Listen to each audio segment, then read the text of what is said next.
I paid $75 for this DS capture device, and so today we're going to be installing it in a DS.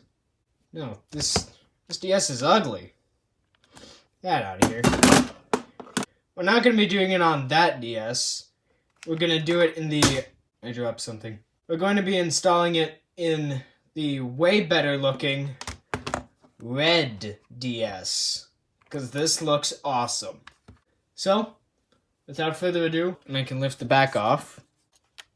So we're going to move the DS off to the side for a sec, because we need to focus on this shell. So the guide says I need to remove the screws holding the stylus holder, and this thing didn't come with a stylus, nor do I plan on using one, so now I'm going to use my trusty, dusty, extremely rusty pair of wire cutters, and I'm just going to cut where it tells me to.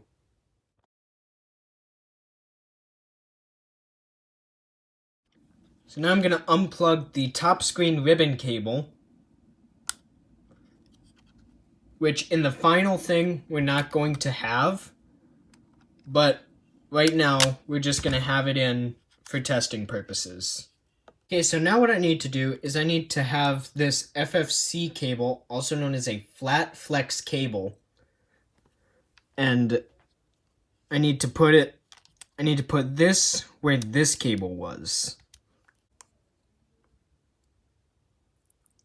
So I'm going to undo this tape here so I can stick it down,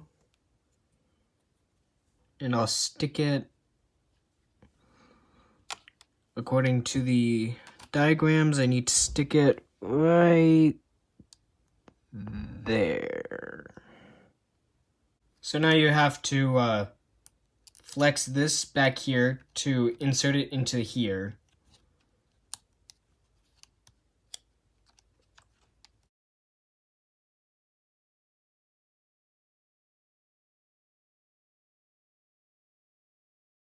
And now, after a long time, I finally got the case back on. This took me about, 45 minutes to get everything together. So now I'm going to test to see if the new modification worked.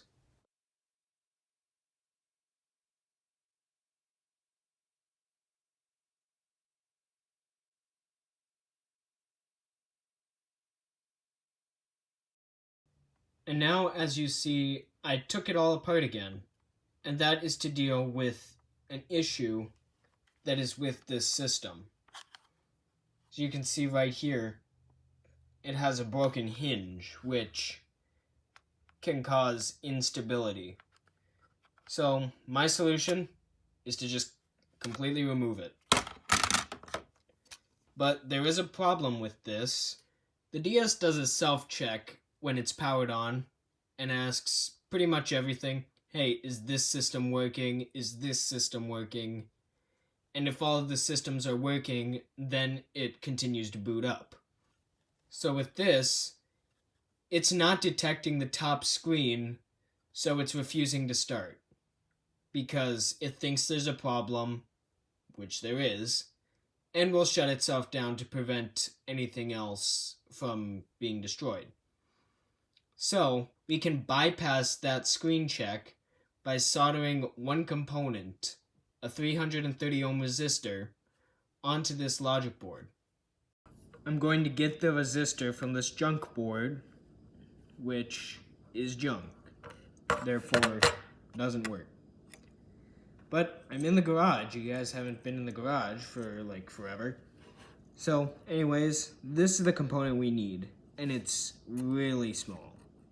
So I'm gonna have to try and desolder that while keeping it intact. I also need to have this giant fan when I'm desoldering so I don't inhale any fumes. So it's gonna be loud. First thing you're gonna need to do is to add a generous amount of flux to the component.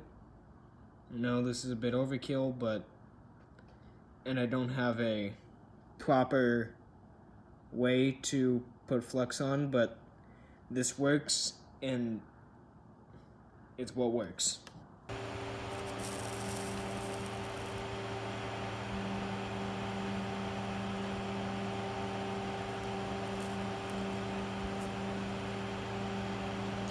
And there we go. I'm going to solder LED C2 and A2. And by doing that, I will then bypass the entire top screen. So, now my giant fan. You have to be extremely sure that the orientation is correct, because if not, it won't work.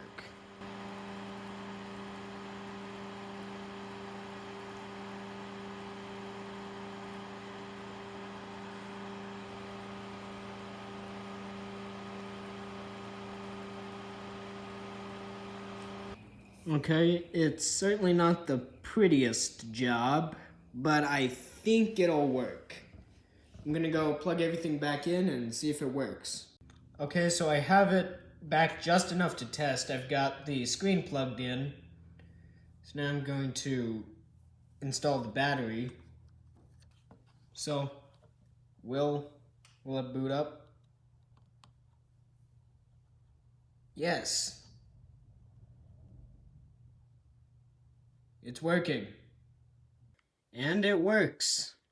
Flawlessly. You can see my Spaceballs phone case. But yeah, this works. And it works well. Obviously, you can't see the top screen. But, I mean, what can you do? You literally just took off the entire top screen. So, yeah. It's even perfect for playing Game Boy Advance games.